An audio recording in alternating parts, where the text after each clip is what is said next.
chỉ cần chấp nhậnកម្មវិធីនៅក្នុងថ្ងៃដំបូងនៃកម្មវិធីរបស់យើងនេះខ្ញុំសូមអញ្ជើញអាដាមភៅសំភីចាជំរាបជូនទូទស្សនិកជនឲ្យបានជ្រាបអំពីប្រវត្តិនិងគោលការណ៍នៃការរៀបចំក្រុមនីតិវិធីព្រហ្មទណ្ឌចាសូមជើញអាដាមចាសូមថ្លែងអំណរគុណបាទលោកស្រីពិធីការនីខ្ញុំបាទមានកិត្តិយសថ្ងៃនេះបាទសូមជម្រាបពីជូនបាទទូរទស្ស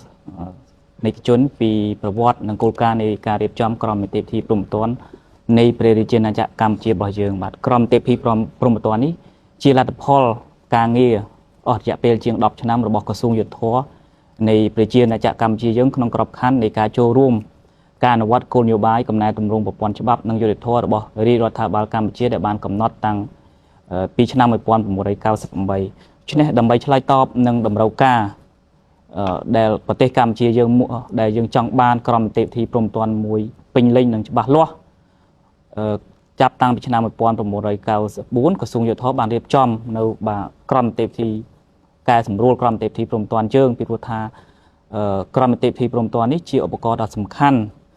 សម្រាប់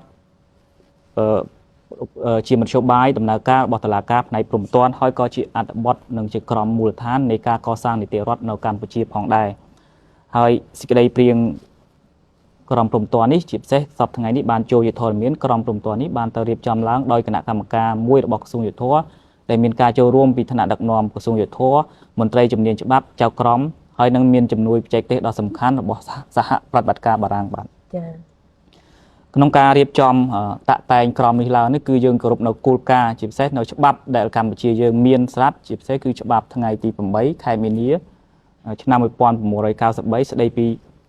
នីតិវិធីព្រហ្មទណ្ឌហើយក្នុងយើងបានរៀបចំគោលការណ៍នេះឡើងគឺដើម្បីធានានៅថានិរន្តរភាពនៃស្ថាប័នក៏ដូចជារក្សានៅប្រពៃណីច្បាប់របស់ប្រទេសកម្ពុជាយើងគឺក្នុងក្របខ័ណ្ឌព្រហ្មទណ្ឌយើងបានរក្សាទុកនៅស្ថាប័នមួយគឺចក្រមស៊ើបសួរហើយយើងក៏បានបង្កើនផ្ដល់នៅតួនាទីចម្បងទៅដល់ចក្រមស៊ើបសួរនៅក្នុងដំណាក់កាលនៃការស្វែងរកភស្តុតាងហើយនឹងការកំណត់បទល្មើសបាទហើយតាក់ទងនឹងគោលការណ៍នេះដែរគឺយើងបានរៀបចំក្រុមនីតិវិធីព្រហ្មទណ្ឌនេះដោយគោរពនៅគោលការណ៍ជាសំខាន់ជាសារវ័នដែលមានកំណត់នៅក្នុងរដ្ឋធម្មនុញ្ញនៃព្រះរាជាណាចក្រកម្ពុជាយើងព្រមទាំងអនុសញ្ញាកតិកាសញ្ញាអន្តរជាតិដែលប្រទេសកម្ពុជាយើងជាភាគីជាពិសេសសេចក្តីថ្លែងការណ៍សកលស្តីពីសិទ្ធិមនុស្សឆ្នាំ1998កតិកាសញ្ញាស្តីពីសិទ្ធិនិងពលរដ្ឋនិងសិទ្ធិនយោបាយឆ្នាំ1966ដែលទទួលស្គាល់ផងដែរដោយរដ្ឋធម្មនុញ្ញនៃព្រះរាជាណាចក្រកម្ពុជាយើងហើយគោលការណ៍នេះគឺយើងគោរពគេហៅថានៅសិទ្ធិការពារខ្លួនរបស់ជនជាប់ចោទក៏ដូចលើកតម្កើងនៅសិទ្ធិរបស់ជនរងគ្រោះហើយតាមរយៈនេះហើយយើងបានបង្កើតនៅយន្តការថ្មីមួយគឺក្នុងការក្របខ័ណ្ឌនៃលើការលើកស្ទួយជនរងគ្រោះគឺយើងបានបង្កើតនៅប្រព័ន្ធមួយគឺការតាំងខ្លួនជាដើមម្ដងរដ្ឋវិនីដែលថាក្នុងករណីដែលមានភាពអសកម្មរបស់នគរបាលយុត្តិធម៌ឬក៏របស់ព្រះអាជ្ញាជនរងគ្រោះនៃបទអក្រិតឬបទមជ្ឈិមអាចដាក់ពាក្យប្តឹងផ្ទាល់ទៅចក្រមស៊ើបសួរដោយធ្វើតាមរយៈការតាំងខ្លួនជាដើមម្ដងរដ្ឋវិនីហើយពាក្យប្តឹងនេះមានអំណាចមានអានុភាពដាក់ឲ្យបណ្ដឹងអាជ្ញាមានចលនាបាទហើយចំណុចមួយទៀតក៏យើងបង្កើតនៅយុត្តាធិការស៊ើបសួរជាពីរថ្នាក់ដើម្បីធានាប្រសិទ្ធភាពនៃការស៊ើបសួរស្វែងរកភស្តុតាងគឺសភាស៊ើបសួរនៃសាលាតដែលមានបាទ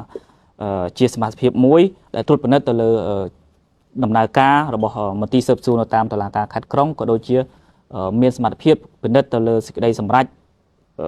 របស់ចក្រមស៊ើបសួរដែលគេទៅបានគេប្តឹងមកបាទដូច្នេះតាក់ទងនឹងទម្រង់នៃច្បាប់នេះវិញដោយលោកស្រីពិធីការនីលោកបានជម្រាបហើយថាច្បាប់នេះត្រូវបានរដ្ឋសភានៃព្រះរាជាណាចក្រកម្ពុជាយើងបានអនុម័តនៅថ្ងៃទី7ខែមិថុនាឆ្នាំ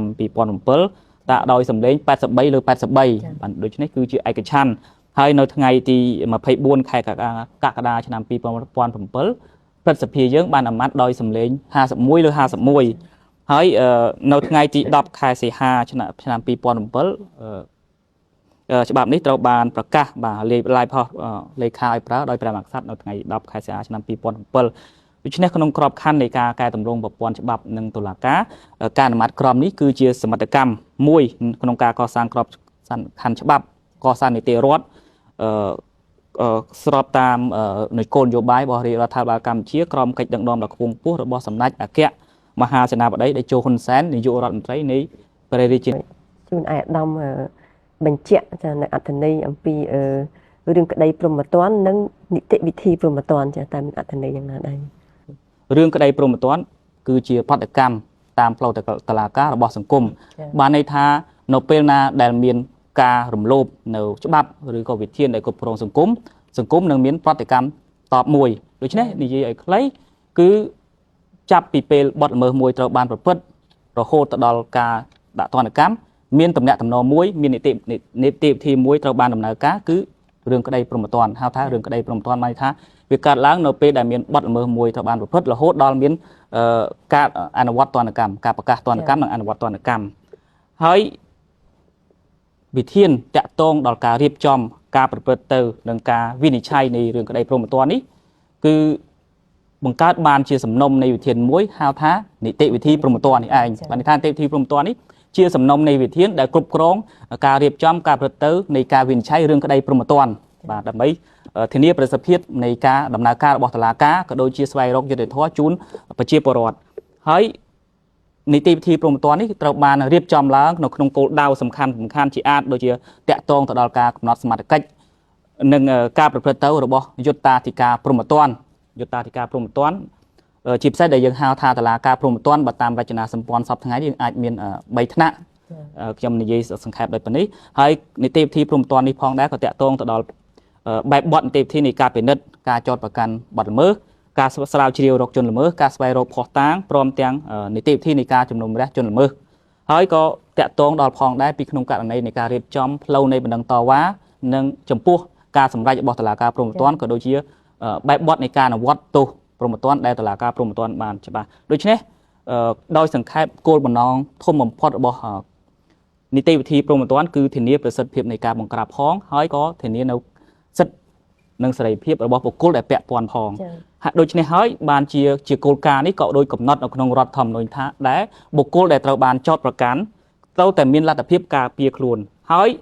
អាចនឹងត្រូវផ្ដន្ទាទោសបានលុះត្រាតែពីរដ្ឋភាពនិងការទទួលខុសត្រូវរបស់គាត់ត្រូវបានបង្ហាញយ៉ាងច្បាស់តាមផ្លូវច្បាប់ប៉ុណ្ណេះដូច្នេះហើយចេញជាគោលការណ៍នៅក្នុងរដ្ឋធម្មនុញ្ញយើងតាក់ទងដល់វិធាននៃការស្វែងរកភស្តុតា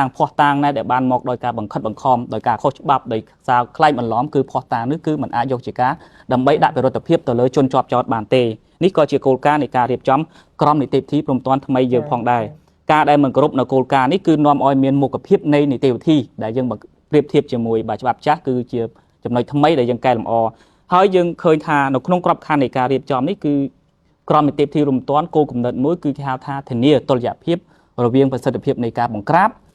ដែលធានានៅសណ្ដាប់ធ្នាប់សង្គមហើយនឹងហៅថាសិទ្ធិឬក៏គោលការណ៍នៃការការពារខ្លួនដែលមាននៅក្នុងកំណត់ក្នុងរដ្ឋធម្មនុញ្ញដើម្បីធានានឹងសិទ្ធិសេរីភាពនិងផលប្រយោជន៍របស់បុគ្គលដែលពាក់ព័ន្ធដូច្នេះរឿងក្តីព្រហ្មទណ្ឌឬក៏នីតិវិធីព្រហ្មទណ្ឌត្រូវបានរៀបចំដើម្បីធានាតុល្យភាពនេះរវាងប្រសិទ្ធភាពនៃការបង្ក្រាបនិងការការពារសិទ្ធិនិងសេរីភាពរបស់ជនពាក់ព័ន្ធហើយដំណើរការរឿងក្តីព្រហ្មទណ្ឌយើងអាចចែកជា4ដំណាក់កាលទៅតាមគេថាលំដាប់អំណោយតាមពេលវេលាដូចតទៅទី1គឺការស៊ើបអង្កេតដែលធ្វើឡើងដោយនៅយុត្តិធម៌ក្រោមការទទួលខុសត្រូវរបស់ព្រះរាជអាជ្ញាបន្ទាប់មកគឺដំណាក់កាលនៃការចោទប្រកាន់ដែលអនុវត្តដោយព្រះរាជអាជ្ញាស្របតាមរដ្ឋធម្មនុញ្ញនៃប្រជាណាចក្រកម្ពុជាយើងដំណាក់កាលទី3គឺការស៊ើបសួរដែលធ្វើឡើងដោយចៅក្រមស៊ើបសួរហើយដំណាក់កាលទី4គឺជាការជំនុំជម្រះធ្វើឡើងដោយយុត្តាធិការជំនុំជម្រះបាទសូមថ្លែងអំណរគុណបាទចាសូមអរគុណចាតាមប្រសាសន៍របស់អាដាមអំបញ្ញមិញគឺរឿងក្តីព្រហ្មទណ្ឌគឺមានពាក់ព័ន្ធចាដល់ស្ថាប័នជាច្រើននៅក្នុងនោះមាននគរបាលយុតិធធម៌អាយកាចៅក្រមស៊ើបសួរនិងស្ថាប័នជំនុំជម្រះជាដើម